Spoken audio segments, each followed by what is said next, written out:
Minecraft en VR, c'est terminé. Eh oui, Minecraft en VR, c'est fini, mais ce n'est pas complètement inaccessible. Eh non, loin de là. Alors, il n'y a rien de surprenant pour les fans de Minecraft, normalement, parce que octobre dernier, octobre 2024, le développeur Mojang avait déjà prévenu qu'ils allaient mettre un terme au support VR de Minecraft, et ils avaient annoncé que ce serait en mars 2025. Bon, on y est, c'est chose faite. C'était la dernière mise à jour de la Bedrock Edition. Toutefois, il existe encore un moyen pour vous de profiter du jeu en réalité virtuelle. En effet, en octobre 2024, pardon. En effet, il existe donc toujours un moyen de profiter pour vous du jeu, pour profiter de VR, de Minecraft VR, à l'aide du casque. C'est peut-être plus possible aujourd'hui, mais l'an dernier, le développeur Mojang a signalé que cette fin du support VR pour Minecraft, le jeu a définitivement tourné la page sur cette fonction, certes, et que la fonctionnalité n'est plus accessible, mais il y a présence évidemment des modeurs. Les modeurs sont là pour rendre l'élément accessible, et ce depuis bien longtemps, parce qu'il y a des alternatives. Parce que même si Mojang avait dit mot pour mot que voilà, nous ne serons plus en mesure de maintenir la compatibilité avec les casques de réalité virtuelle ou mixte après mars 2025,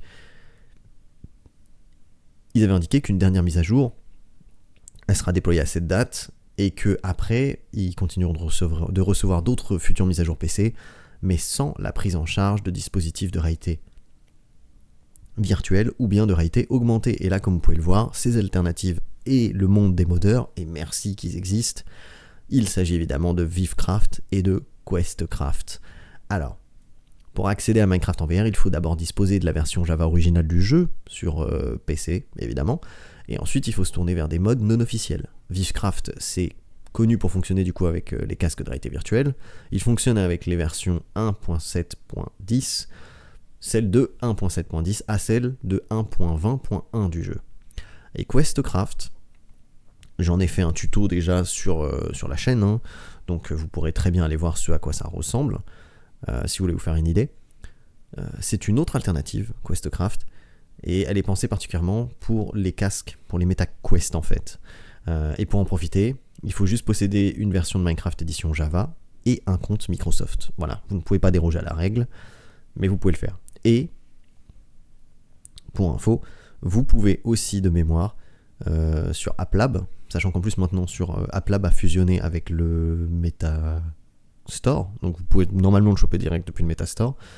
Vous allez sur internet, vous tapez AppLab Minecraft, et il y a des équivalents, il y a des imitations. Alors, ce n'est pas le Minecraft officiel, vous ne pourrez pas rejoindre votre serveur, mais si jamais les systèmes de mode sont trop compliqués pour vous et que vous voulez juste vous amuser le temps de 5 minutes ou 1 heure, ça peut être une solution. Voilà.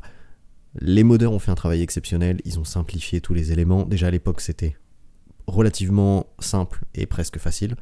Là maintenant, en plus avec Discord, vous avez des gens qui se font un plaisir de vous aider si jamais vous avez du mal. Donc n'hésitez pas à appeler à l'aide. Ces gens sont d'une gentillesse. La communauté des modeurs, ils sont d'une gentillesse infinie.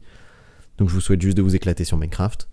J'en profite du coup pour remercier toutes les personnes qui soutiennent la chaîne, sans quoi elle serait... demain elle s'arrête bien évidemment. Merci à vous, merci à ceux qui me soutiennent sur Twitch. C'était Anthony de la chaîne Le Grand Vizir du Métaverse, et je te donne rendez-vous dès demain à 16h pour la prochaine vidéo. Donc merci à ceux qui mettent un like, un pouce, qui partagent. Merci pour votre soutien. Voilà. Et surtout, à demain.